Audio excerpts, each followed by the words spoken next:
सैयदना उबई बिन काब रजी अल्लाह ताला अन्हु से नबी अकरम सल्लल्लाहु अलैहि वसल्लम ने पूछा, ए उबई, अय्यु आयतिन आज़मु मिनल कुरान, मुझे बताओ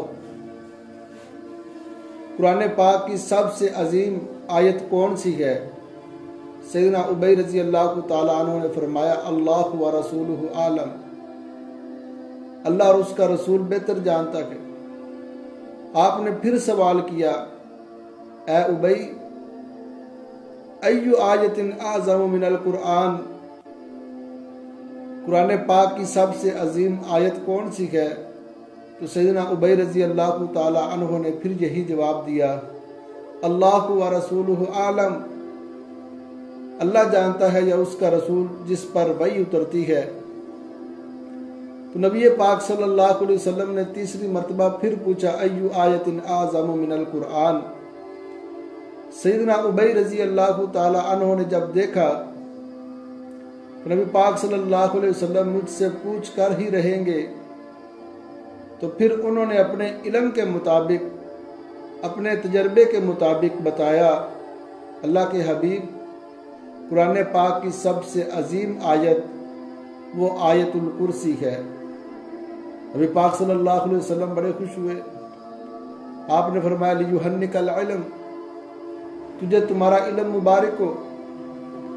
आपका चेहरा खुशी से चमकने लगा, क्योंकि सैयदना उबई से आपने इसलिए सवाल किया था, ये कुरान के अंदर बड़े माहिर थे।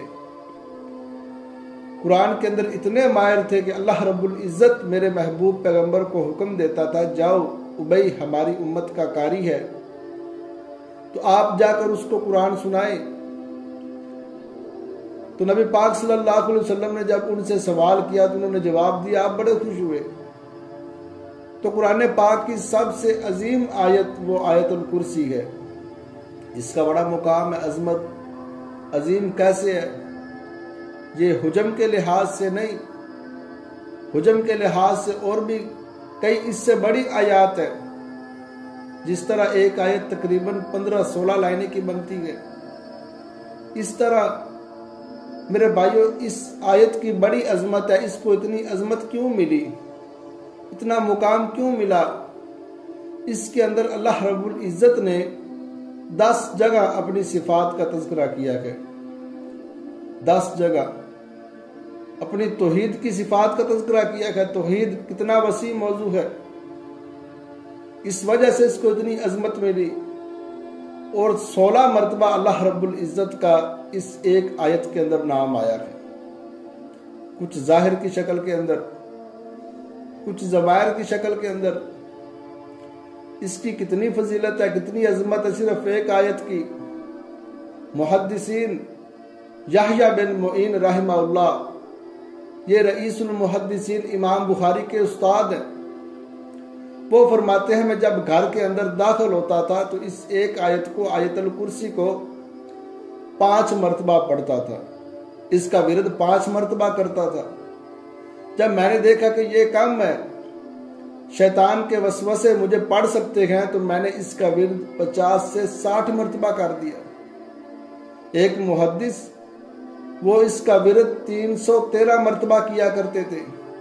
किसी ने पूछा, आप आयतुल कुर्सी 313 मरतबा पढ़ते हैं, क्या फायदा है? कहते हैं जो रब से मांगता हूँ मेरा रब अता करता है, जो दिल के अंदर ख्वाहिश करता हूँ मेरा रब मेरी ख्वाहिश पूरी करता है। लेकिन आज हमारी ज़बानों पर बड़ी मुश्किल से ये आयत आती है। गज गज की हमारी ज़बानें गए, दुनिया जहान की बातें निकलती हैं, हत्ता कि याद होने के बावजूद भी इस आयतुल कुर्सी का विरद हमारी ज़बानों पर नहीं आता। इसकी कितनी फजीलत है। आखिरी हदीस, सैयदना अबू हुरैरा रजी अल्लाह ताला अन्हु वो फरमाते हैं, नबी पाक सल्लल्लाहु अलैहि वसल्लम ने मुझे ज़कात के फंड का चौकीदार बनाया, गार्ड बनाया कि आपने इधर पहरा देना है।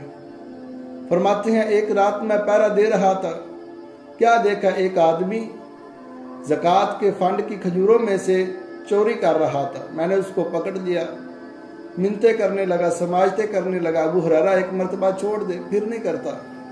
मेरे छोटे छोटे बच्चे हैं, मेरी बीवी है, घर बार है, तो अबू हुरैरा रजी अल्लाह ताला अन्हु रकीकुल कलब ने छोड़ दिया।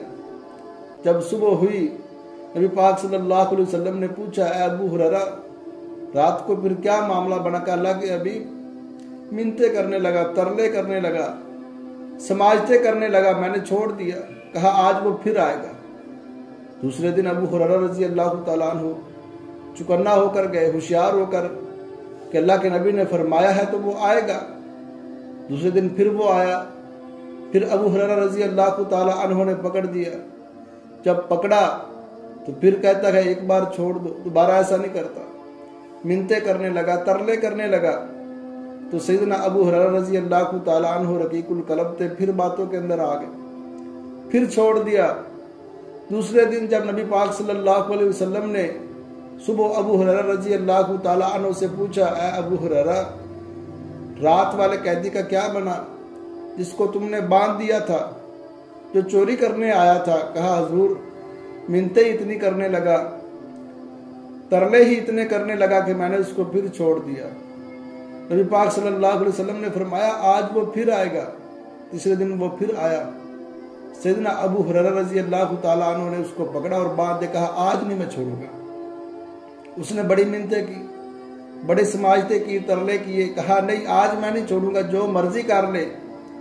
फिर उसने कहा अबू हुरैरा मैं तुझे एक हिकमत की बात बताता हूँ, एक इल्मी बात बताता हूँ, मुझे छोड़ दे। सैयदना अबू हुरैरा रजी अल्लाह ताला अन्हु इल्म के हरीस थे। सारे सहाबा अपने अपने कारोबार के लिए निकल जाते तो ये नबी पाक सल्लल्लाहु अलैहि वसल्लम के साथ चिमटे रहते, क्यों कोई इल्मी बात रह ना जाए, कोई हदीस रह ना जाए। तो इल्म के बड़े लालची थे, बड़े हरीस थे। कहा अच्छा बताओ।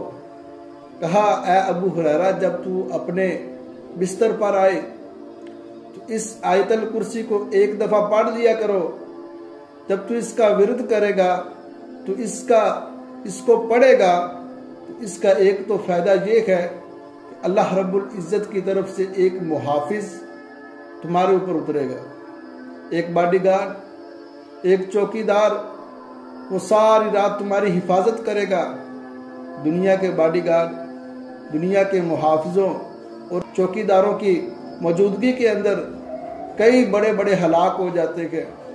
जिसका चौकीदार मेरा रब भेजे, जिसका मुहाफिज बॉडीगार्ड मेरा रब भेजे, मुझे बताओ तो सही क्या उसको कोई नुकसान पहुंचा सकता है? फरमाया एक तो ये फायदा है अल्लाह रब्बुल इज्जत की तरफ से मुहाफिज आएगा, दूसरा फायदा ये है कि शैतान के वसवसों से तू बचता रहेगा।